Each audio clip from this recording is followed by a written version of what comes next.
speculators and large speculators, and in commercials. Commercials are banks, and they show you what their positions are. And right now we're very close to an all-time high in net short positions. And that changed a little the week before last. We'll be getting new figures here shortly, and we'll find out what the new ones are. But there's two banks in the gold market, which is J.P. Morgan Chase and Hong Kong Shanghai Bank, and they control 58% of all the net shorts.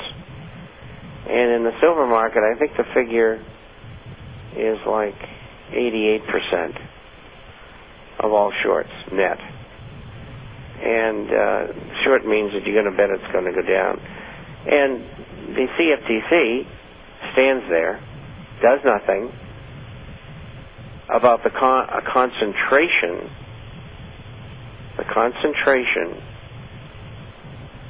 by those two banks controlling the exchange in gold and silver. It's unbelievable. Why? The positions belong to the United States government. That's why. And, you know, I got a piece by Rob Kirby in the next issue. I missed it on this one. I made a mistake and didn't put it in. Last week in London, just before the September contract closed, a group of buyers who were long contracts in the LME, they demanded delivery. And Morgan and HSBC couldn't make delivery. And the Bank of England and another central bank had to come in and put up gold to bail these people out. They had no gold. They were naked short.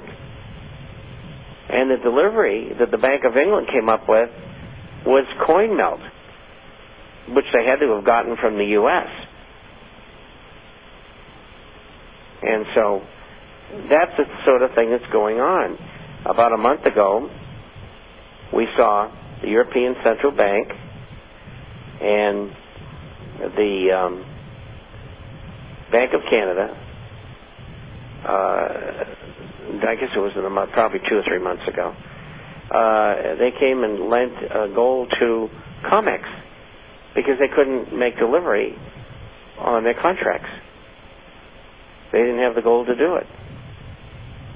And I think that you're going to find there's going to be a massive, major scandal once gold and silver really go much higher. SLV, the Exchange Traded Fund, and GLD are not holding the gold that they say they are. They might be holding 1/3 to 1/2 of what they committed for. The whole thing is a Ponzi scheme. And others have said that, only a handful, like I've been saying since the inception. And one day we're going to wake up and there's going to be a call for gold and silver, and they're going to say, I don't have any. We have to pay you off in dollars. And who's behind that? The United States government. And there's a way to siphon gold and silver action off to an entity that they can indirectly control. And that's why you haven't seen the performance that you should have seen in bullion or numismatics or shares. And that's the reason why. The tip-off to me, when they formed the ETF, the World Gold Council, which is an appendage of the Illuminists, was they took the guy that ran CalPERS from CalPERS and put him in charge at the World Gold Council, and then I knew right away this was a bag job.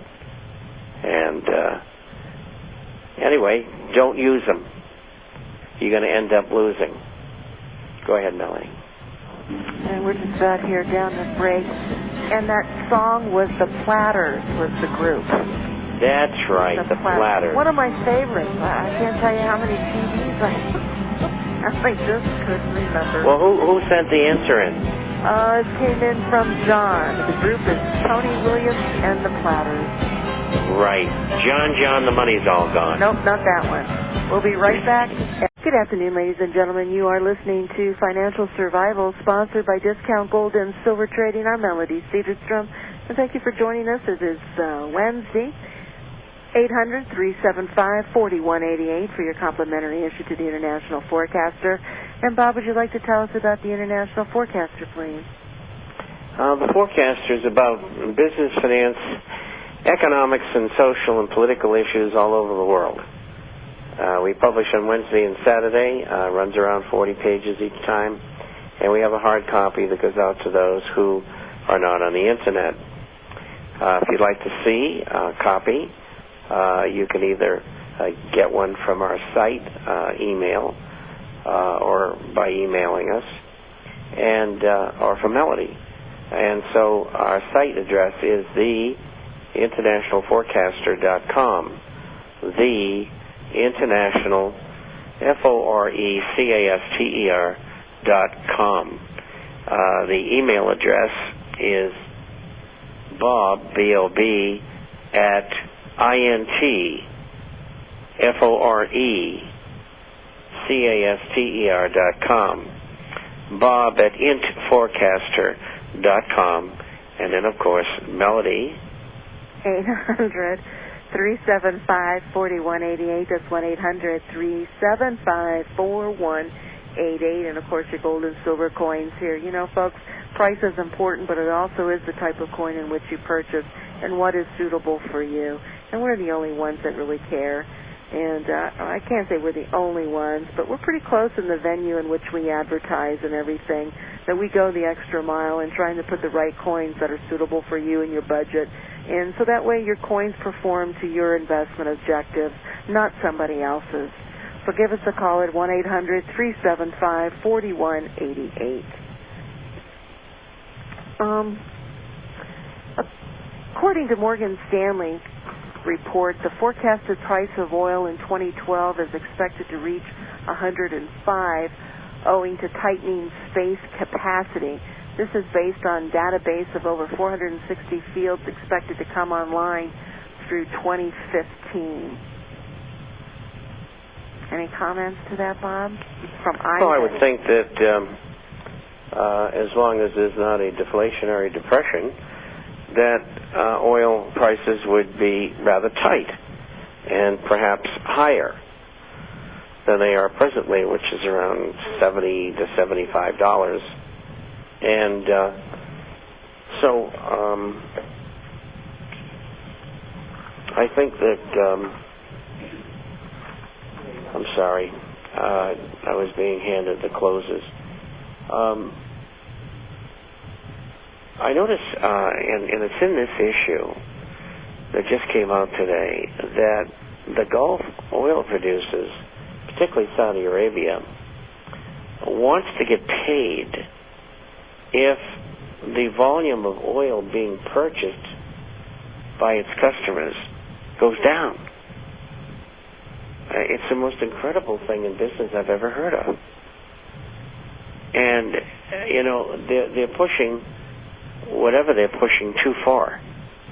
And, you know, someone's going to say, hey, we're not happy about that, and you've gone too far, you know, getting paid for doing nothing. And they're just going to invade them and occupy them and take the oil from them. Had you heard that, Melody? Well, I've heard that they're going to... No, I don't think I have. I got it this morning. No, this morning? No, this afternoon, actually. And I was shocked. I couldn't believe it. Well, I also heard that Russia, because of their oil supplies and the player that they have become in the oil industry, is that they're intentionally keeping things stirred up, you know, because that is, of course, to their benefit, and that they are behind a lot of, you know, some of the different things that are happening in the Middle East and so forth. Is that a possibility? Absolutely. And don't forget, the Soviet Union ruined the country, and we financed the Soviet Union. And so, the Russians aren't too happy about that. And so, it's kind of like payback time. Well, I got some other questions here about, talking about the Russians. Putin is defiant. He says, no Iran sanctions, Russia preemptive nukes. Can you explain that or comment to that? Well, they're allies of Iran, and if the United States or Israel attack